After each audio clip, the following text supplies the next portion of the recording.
అదే RTV app వార్తల్ని క్షణాల్లో చదివే అవకాశం ఉంటుంది. ఒక న్యూస్ పేపర్, ఒక టెలివిజన్ ఛానల్ మీ చేతుల్లో ఎప్పుడూ ఉంటాయి.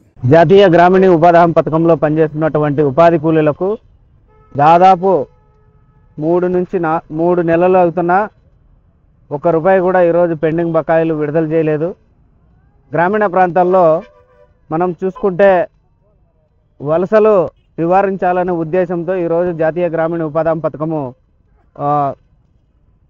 తీసుకురావడం జరిగింది. మరి దాన్ని తూట్లు పొడిచే విధంగా కేంద్ర రాష్ట్ర ప్రభుత్వాలు అవలంబిస్తున్నాయి. ఎందుకంటే ఈరోజు చూసుకుంటే ఆదోని పశ్చిమ ప్రాంతంలో దాదాపు వేలాది మంది కూలీలు ఈరోజు వలసలపై మళ్ళీ తిరుగుబాట మన ప్రాంతానికి వస్తున్నారు. ఈ 3 నెలలు కూడా వాళ్ళకి చేసుకోవడానికి పనులు లేవు.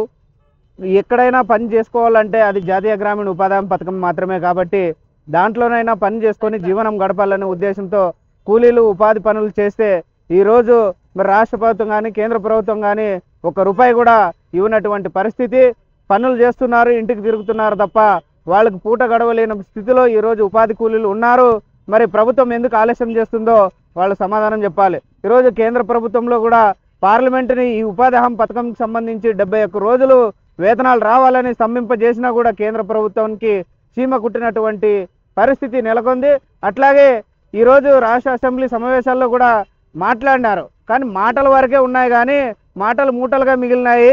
ఈరోజు ఉపాధి కూలీల పట్ల ఎటువంటి దయ జాలి లేనటువంటి ప్రభుత్వాలు మరి ఎందుకు పరిపాలన చేస్తున్నాయో ఒకసారి గమనించాలా. ఎందుకంటే ఈరోజు ఉపాధి కూలీలు ఎర్ర టెండర్లు, ఫారం పనులు అయితేనేమి, కెనాల్ కానీ ఇట్లాంటి వాటి పనుల్లో చేస్తున్నారు. మరి వాళ్ళ కష్టాన్ని ఎందుకు గుర్తించడం లేదని మేము ఈ సందర్భంగా ప్రభుత్వాన్ని నిలదీస్తున్నాం. ఈరోజు చూసుకుంటే కూలీలు దాదాపు జాబ్ కార్డులు కానీ అట్లాగే ఒక కుటుంబంలో 5 మంది నుంచి 6 మంది పని చేసుకున్న పని రోజులు కూడా తగ్గిపోతున్నాయి, వేతనాలు కూడా తక్కువగా పడుతున్నాయి. మరి వాళ్ళ ఆందోళన చెందుతున్నా మరి రాష్ట్ర ప్రభుత్వం కానీ కేంద్ర ప్రభుత్వం కానీ వెంటనే స్పందించాలా. అట్లాగే ఏవైతే బకాయి బిల్లులు ఉన్నాయో వాటన్నిటిని వెంటనే విడుదల చేయాలని కోరుతున్నాం. అది లేకపోతే ఈరోజు భిక్షాటనతో ప్రారంభం అవుతుంది. రాబోయే కాలంలో ప్రభుత్వ కార్యాలయాలు కానీ ఎమ్మెల్యే ఇండ్లు కానీ ముట్టడించడానికి ఆంధ్రప్రదేశ్ వ్యవసాయ కార్మిక సంఘం సన్నద్ధం అవుతుందని కూడా ఈ సందర్భంగా ప్రభుత్వాన్ని హెచ్చరిస్తున్నాం.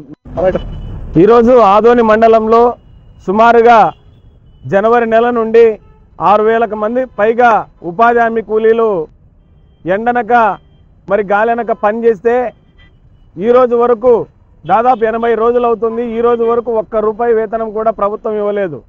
జాతీయ గ్రామీణ ఉపాధి హామీ చట్టం ప్రకారం పనిచేసినటువంటి 15 రోజుల లోపల వేతనాలు చెల్లించాల్సి ఉన్న ఈ ప్రభుత్వం మాత్రం పెడచెవున పెట్టి ఇప్పటిదాకా కూడా వేతనాలు చెల్లించడం లేదు. మేము గతంలో ఎన్నోసార్లు ఉపాధి పని ప్రదేశంలో కానీ అట్లాగే మరి సచివాలయాల దగ్గర కానీ అనేక చోట్ల ఆందోళన కార్యక్రమాలు చేసినప్పటికీ ఈ ప్రభుత్వం స్పందించలేదు. అలాగే మొన్న విజయవాడలో మార్చి 12వ తేదీన పెద్ద ఎత్తున మహాధరణ కార్యక్రమాన్ని నిర్వహించిన ఈ ప్రభుత్వానికి చెవికెక్కలేదు. ఇప్పటికైనా ప్రభుత్వం, ఎందుకంటే మేము ఎందుకోసం ఈరోజు కోరుతున్నామంటే చట్ట ప్రకారం 15 రోజులు ఉన్నప్పటికీ 15 రోజులకు ఒక్కసారి ఇవ్వాల్సి ఉన్నప్పటికీ ఎందుకు ఇవ్వలేకపోతున్నారు అంటే చట్టాన్ని ఉల్లంఘించేటువంటి ప్రభుత్వాలని మనం ఏమనాలి? ఈరోజు మేము ప్రభుత్వాన్ని ఒకటే కోరుతున్నాం. అసెంబ్లీలో కూడా ఎమ్మెల్యే గారు మాట్లాడితే పవన్ కళ్యాణ్ గారు డిప్యూటీ సీఎం గారు చెప్పింది ఏమంటే సెంట్రల్ నుంచి నిధులు రావాలని. ఈరోజు సెంట్రల్ గవర్నమెంట్ ఎవరి చేతిలో ఉంది? సెంట్రల్ గవర్నమెంట్కి ఎవరు మద్దతు ఇస్తున్నారు? ముఖ్యమంత్రి గారు, డిప్యూటీ సీఎం గారు, మరి ఇద్దరు మీరు ప్రధానమంత్రితో మాట్లాడలేరా?